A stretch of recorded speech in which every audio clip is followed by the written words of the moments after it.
অর্জুনের ভিতরে এত পরিবর্তন, জীবনে এত উন্নতি করেছে, সবকিছু দেখে উর্মির কষ্ট হচ্ছে যে আজ যদি উর্মি ওই দিন সবকিছু ভালোভাবে নিত তাহলে দীপার জীবনটাও ভালো হতো। অন্যদিকে সূর্য তো কোনোভাবেই নিজেকে সামলাতেই পারছে না।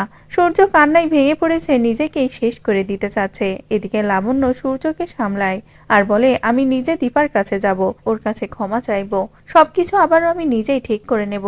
এমনকি মিশকাও যে তোমার জন্য কতটা ভয়ানক সেটা তো তুমি বুঝতে পেরেছো। তাই মিশকাকেও আমাদের খুব ঠান্ডা মাথায় এই বাড়ি থেকে তাড়াতে হবে, যাতে ও তোমার আর দীপার আর কোনো ক্ষতিই করতে না পারে।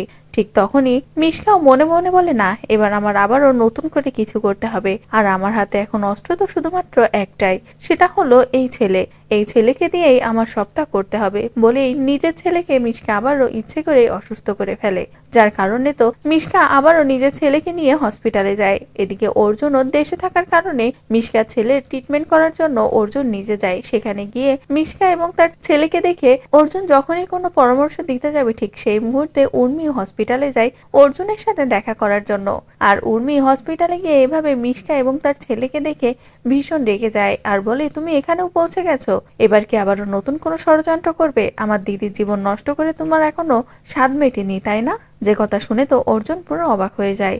এরপরে অর্জুন উর্মির কাছে সবটা জানতে চাইলে উর্মি আর কোনো কিছু লুকায় না, সব সত্য বলে দেয়। যেগুলো শোনার পরে অর্জুন বুঝতে পারে মিশকা কতটা অন্যায় কাজ করেছে। এই কারণেই অর্জুন রেগে যায় আর বলে, মিশকা, তুমি যদি ভালোই ভালোই সূর্য আর দীপার জীবন থেকে সরে না যাও তাহলে এবার আমি এমন কিছু করব যে তুমি নিজেই জেলে যাবে আর তুমি তোমার ছেলেকেও হারাবে।